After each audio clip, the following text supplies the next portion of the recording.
बच्चों, online class में हम आपका एक बार फिर स्वागत करते हैं। इस छंद में उस समय का वर्णन किया गया है। सबसे पहले तो आप ये जान लीजिए कि छंद कौन सा है। आज हम आपको पढ़ाने चल रहे हैं पवन दूतिया, जिसको लिखा है अयोध्या से उपाध्याय हरिऔध जी ने।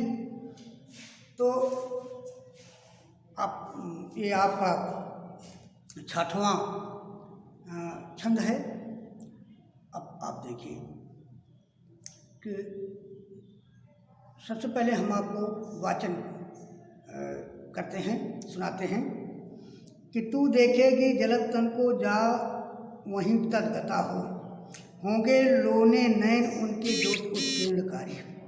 मुद्रा होगी बरबदन की मूर्ति सी सौम्यता की, सीधे सीधे वचन उनके सिक्त होंगे सुधा से। नीले फूले कमल दल से गात की श्यामता है, पीला प्यारा बसन कट में पहनते हैं फबीला। छूटी काली अलग मुख की कांति को है बढ़ाती, सद्र वस्त्रों में नवलतन की फूटती सी है प्रभा। अब आपने वाचन किया। वाचन के बाद आप प्रसंग लिखेंगे। इसमें उस समय का वर्णन किया गया है जब श्री कृष्ण जो है मथुरा गए हैं।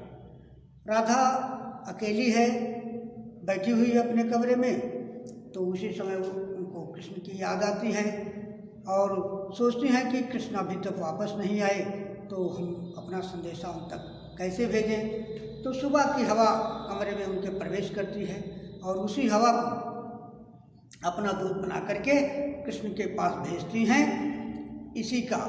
और जब भेजती हैं तो उनको बताती हैं कि कृष्ण कैसे होंगे, उनका स्वरूप कैसा होगा, वो देखने में कैसे लगते हैं, इसी चीज़ का इसमें वर्णन किया गया है।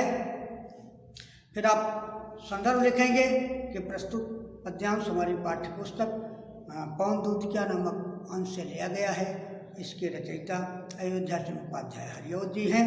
फिर आप लिखेंगे व्याख्या। अब देखिए आप व्याख्या कि तू देखेगी जलत तन को जा वहीं तदगता हो। यानी राधा कह रही हैं कि हे पवन देव, जब आप मथुरा पहुंच जाएंगे तो वहाँ पर यानी बादलों के समान जिसके शरीर का रंग है, जिसके शरीर का रंग बादलों के समान है, अर्थात कहने का मतलब है कि नीले कमल के समान सांवले शरीर वाले श्री कृष्ण को आपको वहीं मिलेंगे।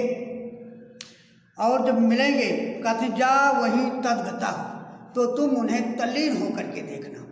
जो नीले रंग के शरीर वाले हैं या सांवले सलोने शरीर वाले श्री कृष्ण हैं, उनको आप मथुरा में देखेंगी और देखने के बाद बड़े ही तल्लीनता के साथ उनका दर्शन करना, यानी उनको देखना।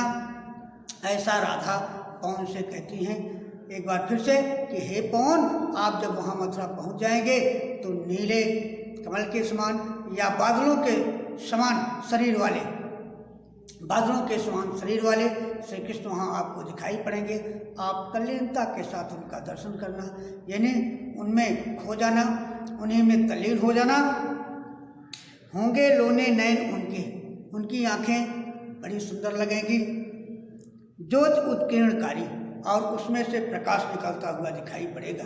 अर्थात कहने का मतलब है कि उनकी आंखें इतनी सुंदर हैं कि जिसमें से ऐसा प्रतीत होता है कि जैसे कोई प्रकाश फैल रहा है, प्रकाश निकल रहा है। मुद्रा होगी बरबदन की मूर्ति सी सौम्यता की। कृष्ण की खूबसूरती का वर्णन करते हुए राधा कहती हैं कि हे पवन देव, कृष्ण इतने खूबसूरत लगेंगे आपको जैसी खूबसूरती मूर्तियों में देखने को मिलती है। अर्थात कहने का मतलब है कि मुद्रा होगी बरबदन की, उनके श्रेष्ठ शरीर की जो मुद्रा है वो कैसी होगी, जैसे मूर्तियों की मुद्रा होती है। जैसे मूर्तियां देखने में बड़ी सुंदर लगती हैं, उसी के समान ही कृष्ण आपको सुंदर दिखाई पड़ेंगे। सीधे वचन उनके सिक्त होंगे सुधा से। उनकी वाणी बड़ी सीधी साधी होगी और ऐसा प्रतीत होती है जैसे अमृत रस से सनी हुई है। उनकी वाणी बड़ी कह रहे हैं कि सीधी होती है, बड़ी सरल होती है और ऐसा प्रतीत होता है कि जैसे उनकी आवाज़ अमृत रस से सनी हुई है, यानी अमृत के समान मीठी लगती है। नीले फूले कमल दल से गात की श्यामता है, जैसे कोई नीला कमल का समूह खिला हुआ हो, उसी के समान ही उनके शरीर की यानी श्यामता है। अर्थात उनका जो श्यामल शरीर है वो ऐसे ही लगता है जैसे कोई नीला कमलों का समूह खिला हुआ हो। पीला प्यारा बसंत कट में पहनते हैं फबीला, और कमर में कोई पीला वस्त्र धारण करते हैं जो देखने में बड़ा ही सुंदर लगता है।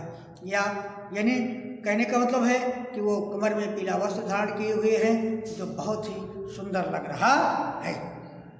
छोटी काली अलग मुख की कांति को है बढ़ाती, और उनकी बिखरी हुई जो लटे हैं, बाल के जो लटे हैं जो बिखर गए हैं, उनके चेहरे पर उनकी खूबसूरती को और बढ़ा रही हैं। अर्थात कहने का मतलब है कि उनका जो बाल उनके चेहरे पर बिखरा हुआ है उनकी खूबसूरती को और बढ़ा रहा है, यानी वो और सुंदर लग रहे हैं। सद वस्त्रों में नवल तन की फूटती सी प्रभा है। नए नए वस्त्रों में जब कृष्ण नया वस्त्र धारण करते हैं तो जैसे कोई प्रकाश उनकी शरीर से निकल रहा हो, कोई चमक उनकी चारों तरफ बिखरी हुई हो, ऐसा दिखाई पड़ता है। यानी राधा कह रही हैं कि हे पवन देव, वो जब नया वस्त्र धारण करते हैं तो ऐसा प्रतीत होता है कि उनके शरीर से कोई प्रकाश प्रवाहित हो रहा है या प्रकाशित हो रहा है। इस प्रकार से आपकी एक व्याख्या पूरी हुई। अब आप लिखेंगे कि काव्यगत